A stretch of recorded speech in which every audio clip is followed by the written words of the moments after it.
Martinsville Fire and EMS, along with assistance from local volunteers and emergency personnel from Martinsville and Henry County, battled a blaze at Spruce Village Apartment homes last Thursday. Fire Marshal Ted Anderson brings us up to date on how the investigation and the cleanup and recovery of the facility are progressing. As of this morning, which is Monday morning, we have met with the Martinsville Police Department investigators and also the Commonwealth Attorney just to kind of summarize what happened with the event, where we're at and where we're looking to be with this. The investigation is still ongoing and probably will be for quite some time. At this point, no charges have been placed. That is still being discussed on what, if any, charges will be placed. For his part, Anderson says he does not want to rush the fire investigation. Instead, he is working closely with the police and the Commonwealth Attorney's Office to make sure that all bases are covered. We are planning on attempting to speak to our person of interest today, and which I've been saying I was going to do that all morning and haven't gotten there yet. So that's our plan. Once we go from there, we want to make sure all of us are on the same page between the Martinsville Police investigators and the Commonwealth Attorney's Office to make sure we do our job as what's going to keep the occupants safe, the citizens safe, and also the person that we're looking at to make sure we're fair to that person as well. Many residents of Spruce Village have been able to return to their homes. However, some are still displaced due to smoke and water damage. It is my understanding through management of Spruce Village that the B and C wing occupants have been able to return to their properties, and as of Friday, the A wing occupants still were not able to regain residency there. When we left the property there Friday morning and doing air quality checks, the carbon monoxide levels had gotten down to zero, oxygen levels were where they should be, and there were a total of 21 apartments that were totally unoccupiable due to water damage, fire damage, or extensive smoke damage.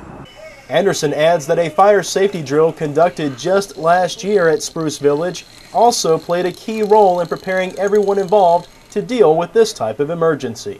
Last year, the management allowed us to come in and do a fire prevention program that talked about the importance of fire drills, what to do during a fire alarm, and the management themselves were going around knocking on doors, ensuring people were getting out, and most of them did adhere to the alarm, if not the alarm, when someone actually came to the door. So that and getting everyone at their meeting place, getting the accountability, played a huge role in this being as successful as it was, considering how tragic it could have been.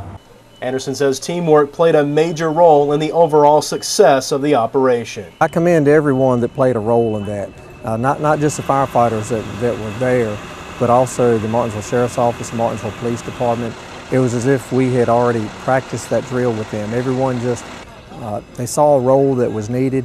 When I walked into the building myself in turnout gear to also help with the checking of the rooms, it was, I guess surprising would be a wrong word, but rewarding to see the Sheriff's Office, even Steve Draper himself was in there assisting, physically carrying people out of the stairwells along with the Martinsville police officers, investigators. Anyone that was there, the first priority was getting people out of the structure, which they did.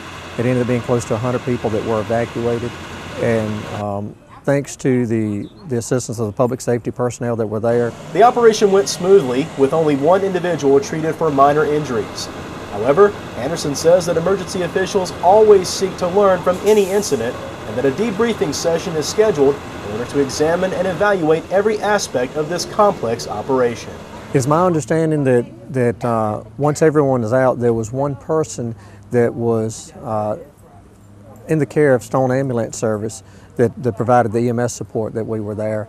And I'm unclear at this point. I've heard that this person was transported, but then I've heard this morning that once receiving care in the back of the ambulance that she was not transported. So more of the paperwork that will have to be put together this week. As a matter of fact, tonight, Monday night, they're looking at doing a debriefing, if you will, on how the coordinated efforts worked between the Red Cross. I understand the pediatric unit that was down there, Martinsville Middle School, the school systems were even involved, providing school bus and so forth, to get everyone there somewhere safely. Several other nursing homes that supplied rooms, hotels and so forth, and we're going to look at coordinated effort, how that worked and what we could do better in case something like this happens. And we will also be critiquing the fire aspect of it as well. We always try to take an incident and try to learn from it. So that's part of the ongoing process after the fire that we'll be dealing with. For Star News, I'm Scott Coleman reporting from Martinsville, Virginia.